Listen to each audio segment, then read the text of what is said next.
Donc, sélection d'un pays d'export en utilisant TradeMap et Google Market Finder. Donc, on va commencer par TradeMap.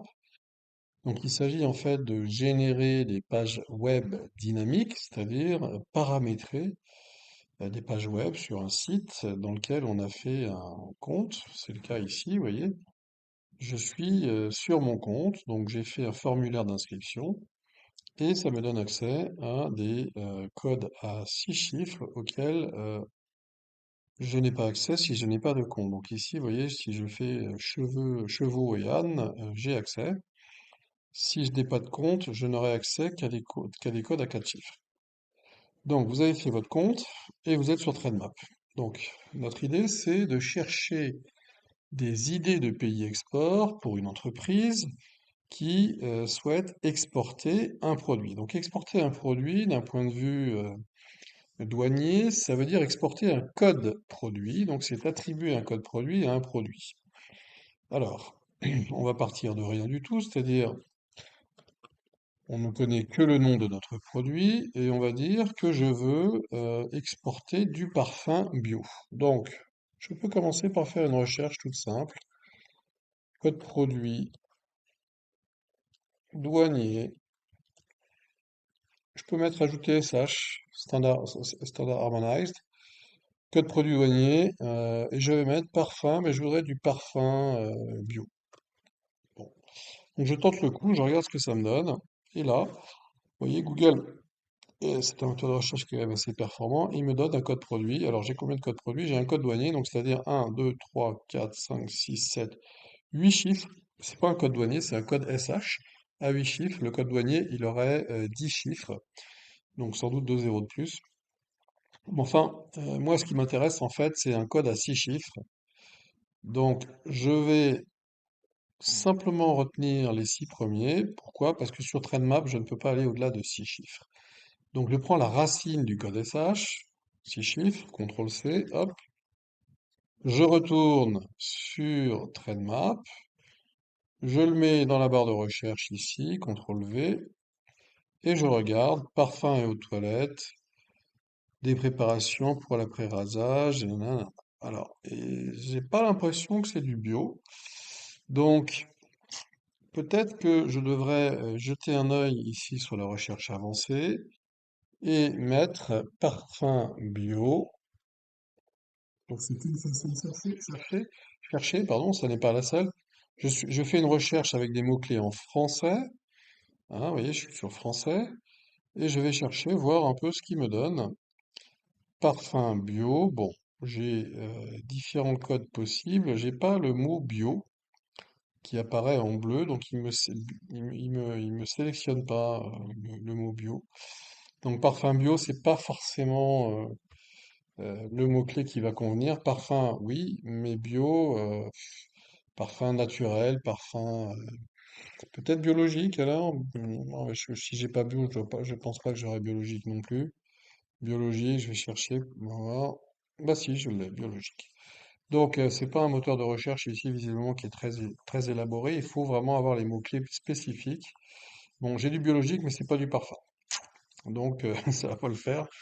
Euh, bon, donc ça veut dire qu'il faut que peut-être que je retourne sur ici, code produit indien, parfum biologique, naturel. Je sais pas, j'essaye. Il faut que j'essaye. Excellent parfum uniquement. Peut-être celui-là. J'ai pas biologique naturel dans les résultats. Bon, donc c'est pas évident. Il me faut la nomenclature en fait. Donc si j'ai pas la nomenclature, 3303 c'est du parfum. Il faut peut-être que je retourne tout simplement ici. Je vais mettre 3303. Et là, j'ai toujours pas ce qu'il me faut. Donc, quel produit douanier? Recherche. J'essaye autre chose. Recherche. Hop.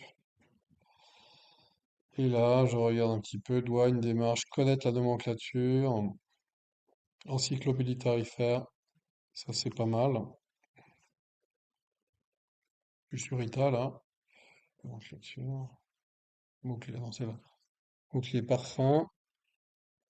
Parfum, ok, recherche par mot-clé. Ok, parfum 33, c'est ça. Hop, je sélectionne. Alors, parfum à l'exclusion des précédents présage, site parfumé pour bain. Bon, bah, c'est tout simplement que j'ai pas de parfum bio spécifiquement de code produit pour le bio, je pense. Donc, je me retrouve avec un code produit à 6 chiffres tel que je l'avais défini tout à l'heure, c'est-à-dire le 33 03 00 33 0 ou alors 07 sel parfumé, c'est pas ça. Parfumé, non, c'est le premier, 33 03 00. Voilà, donc j'ai un petit peu comment dire j'ai un petit peu comment dire cherché pour retrouver ce code produit, mais je l'ai finalement et je vois que j'ai pas de spécificité bio, donc le bio sera dans ce code produit, donc ça me va bien. Donc je mets le code produit, 6 chiffres, je clique dessus. Et là, ce qui m'intéresse en fait, c'est de savoir quels sont les pays qui vont importer du parfum et aux toilettes. Donc, je vais aller dans... Alors, je suis sur importation, je vais dans série annuelle, je suis bien sur le produit, c'est bon. Je vérifie. 33 03 00, c'est bon. Tous, c'est-à-dire l'origine monde, donc le 33 000 qui vient du monde et qui est importé par des pays. Et j'ai les importations en valeur et en dollars américains. Donc, liste des importateurs pour le produit sélectionné. C'est exactement ce que je veux. Je vais avoir les principaux pays importateurs de parfums dans le monde. Et là, je vois États-Unis, Allemagne, Pays-Bas. Donc là, je peux facilement sélectionner une liste de 5 à 10 pays qui correspond à ma recherche. Qu'est-ce que j'ai fait? J'ai paramétré des pages web dynamiques avec un code produit qui vient de tout, de partout, en importation, par pays, en valeur, en dollars. Et j'ai les chiffres sur 5 ans. Donc, je peux générer une liste de 5 à 10 pays qui sont des résultats donc de ma recherche de pays export potentiels. Si je veux aller plus loin, donc ça serait une première recherche en quelque sorte. Je veux aller plus loin, être un petit peu plus spécifique. Ce qui m'intéresserait, c'est les pays qui importent du parfum français. Donc ici, il faut que je définisse le marché français.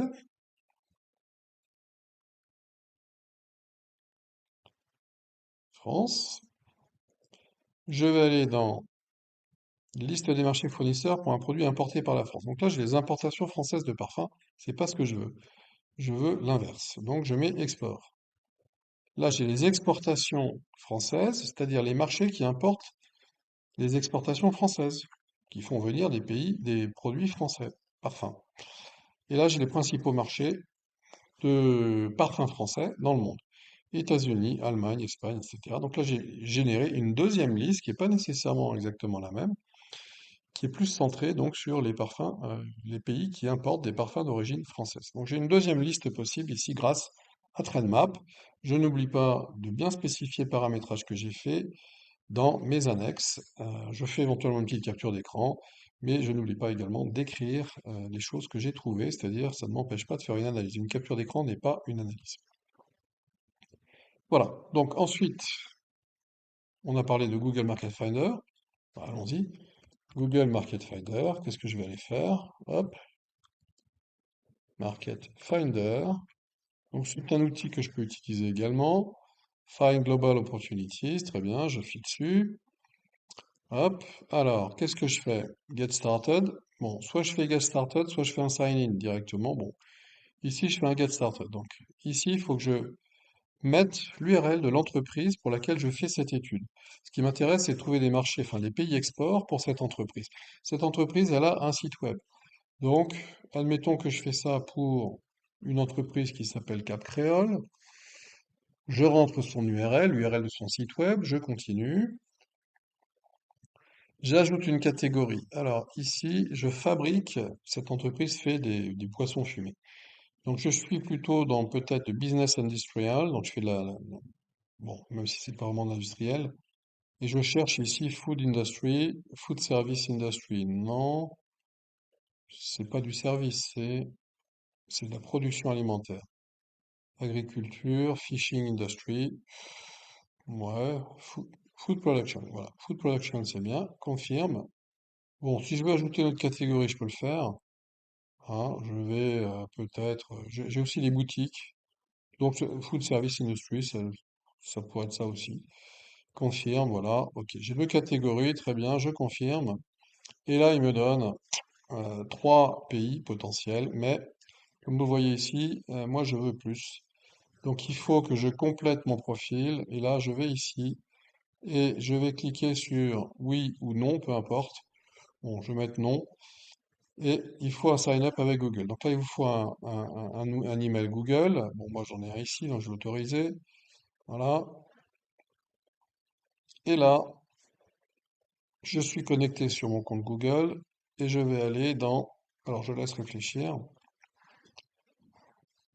Et il va me donner une liste de pays, un peu plus que trois marchés potentiels. Alors, il réfléchit, c'est un petit peu long. Bon, je vais aller back to Explore Market, voir un peu si ça va plus vite. Voilà, ok. Bon, très bien. Donc là, j'ai un tas d'informations qui vont m'être utiles, mais pas pour la sélection de pays, c'est plutôt pour remplir ensuite une matrice de sélection ou des critères dans la logistique, dans l'économique, etc. Si je veux ma liste de pays, c'est ici que je vais aller, Edit, et là, j'ai une liste de pays, vous voyez, je peux même en mettre plus. Alors, comment il a sélectionné ces pays? Moi, ce qui m'intéresse, on va dire, c'est une liste de 5 à 10 pays. Bon, bah, je vais prendre une capture d'écran ici, ça, et puis il les a sélectionnés comment? Bah voilà. Donc ici, il vous explique comment il les sélectionne. Vous avez les critères qu'il a privilégiés, un, 2, 3, 4, 5 critères expliqués par Google. Voilà comment il sélectionne ces pays. Donc ça peut être une façon de trouver des idées de marché export. Alors évidemment, on est un petit peu plus loin euh, que les critères qui nous intéressent, puisque je vous rappelle que lorsque l'on sélectionne des marchés export dans cette matière DCI, il s'agit en fait de trouver des marchés export qui répondent aux critères d'une fiche pays, c'est-à-dire qu'ils vont être attractifs du point de vue de l'accessibilité, du potentiel et des risques. Donc là, la méthodologie Google Market Finder, elle vient piocher quelques-uns des critères ici, mais pas tous. Nous, il faudrait qu'on fasse un travail beaucoup plus rigoureux sur l'ensemble des critères.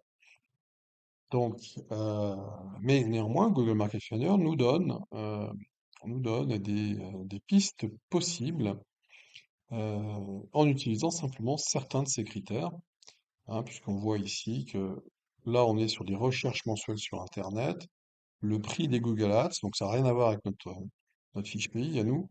Par contre, ici, oui, donc ici, on a effectivement un critère économique que l'on retrouve dans notre matrice de sélection, ici, sur les aspects économiques. Et on a ici Ease of Doing Business, donc c'est une espèce de critère sur l'accessibilité de ce marché. Plus le rang est élevé, plus le marché est accessible. Et ça, on le retrouve aussi effectivement sur l'accessibilité ici. Donc on a un critère, on va dire, sur le potentiel, un critère sur l'accessibilité, et des critères sur les recherches Internet qui n'ont pas grand-chose à voir avec notre méthode à nous de sélection. Ce qui concerne TradeMap, là on est un peu plus spécifiquement sur les critères de la fiche pays, puisqu'on est sur de l'accessibilité, puisqu'il y a du business sur ces pays, donc il y a des routes commerciales qui existent, donc ce sont des marchés accessibles, en tout cas des pays accessibles. Du potentiel, bah oui, puisqu'on est capable de valoriser ici ces marchés, vous voyez, en dollars, en valeur. Et des risques, bah, implicitement, on peut dire que le volume de business nous identifie un petit peu les risques, mais enfin, on n'a pas vraiment ici de critères de risque sur TradeMap à travers ces chiffres-là. Donc c'est pareil, on n'a pas évalué tous les critères. Mais enfin, ces deux méthodes nous permettent, à travers une recherche sur du web invisible, puisque je vous rappelle que Google Market Finder ou TradeMap, on a été obligé de faire un compte. Donc ça veut dire que une simple indexation des mots-clés ne nous permet pas d'avoir ces chiffres-là. Donc on n'est pas sur du web visible, ici on est sur du web invisible, un accès à des informations crises que l'on a obtenues grâce à la création d'un compte et un paramétrage particulier des pages web.